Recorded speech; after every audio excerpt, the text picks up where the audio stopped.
ప్రెగ్నెన్సీలో fever, vomitings అనేవి ఎందుకు వస్తాయి? దానివల్ల మరి డేంజరస్సా అని చెప్పి కొందరు అడుగుతుంటారు. హాయ్ వ్యూవర్స్, నేను doctor Sunitha, fertility consultant, 49 fertility centre, Tirupati branch. ఎక్కువగా ఫస్ట్ 3 monthsలో ప్రెగ్నెన్సీలో వామిటింగ్స్ అనేటివి ఎక్కువ ఉంటాయి అండ్ ఫీవర్ కూడా ఫ్రీక్వెంట్గా వస్తుంటుంది. సో దీన్ని మనం ఎలా చూసుకోవాలి? నార్మల్గా వస్తుందా లేదంటే ఏమన్నా అబ్నార్మలా? సో ప్రెగ్నెన్సీలో హై ప్రొజెస్ట్రాన్ ఉండడం వల్ల ఎక్కువ మందికి ఫీవర్ అనేది రావచ్చు. ఫీవర్ అంటే కొంచెం టెంపరేచర్ హైగా ఉండడం కామన్.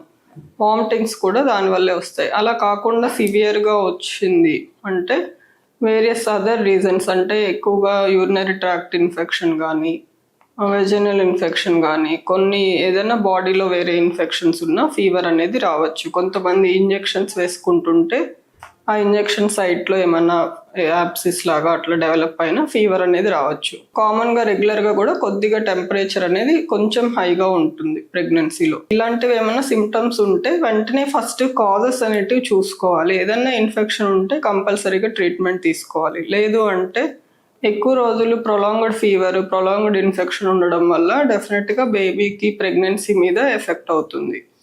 అలానే వామిటింగ్స్ కూడా కొంచెం టాలరబుల్, ఒక 1-2 episodes ఆఫ్ వామిటింగ్స్ ఉన్నాయి అంటే పర్వాలేదు. కొంతమంది ఏంటంటే చాలా సివియర్ వామిటింగ్స్ ఉన్నా కూడా అసలు మెడిసిన్స్ ఏం వాడకూడదు అని చెప్పి ఇంట్లోనే ఉంటారనమాట. అలా ఉండడం వల్ల చాలా ప్రాబ్లం అవుతుంది.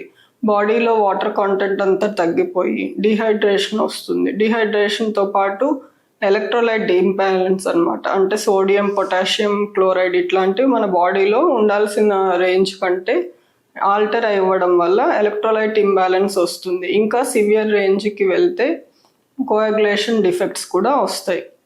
సో ఇలాంటివన్నీ వచ్చినప్పుడు డెఫినెట్గా బేబీ మీద ఎఫెక్ట్ ఉంటుంది. బేబీ మీదే కాదు, మదర్ మీద కూడా చాలా సీరియస్ ప్రాబ్లమ్స్ అనేటివి ఉంటాయి. సో ఎప్పుడు కూడా వామిటింగ్స్ మరీ సివియర్గా ఉంటే కనుక నార్మల్లే అని చెప్పేసి ప్రెగ్నెన్సీలో నార్మల్గానే ఉంటాయి అని ఇంట్లోనే ఉండకూడదు. వాళ్ళకి కావాల్సిన అడెక్వేట్ హైడ్రేషన్ మెయింటైన్ చేయాలి. ప్లస్ వామిటింగ్స్ కొంచెం మోడరేట్గా ఉండేటట్టు, టాలరబుల్గా ఉండేటట్టు డాక్టర్ని కన్సల్ట్ అయ్యి డెఫినెట్గా మెడికేషన్ అనేది యూస్ చేయాల్సి ఉంటుంది. So hope this video is informative. Thank you very much.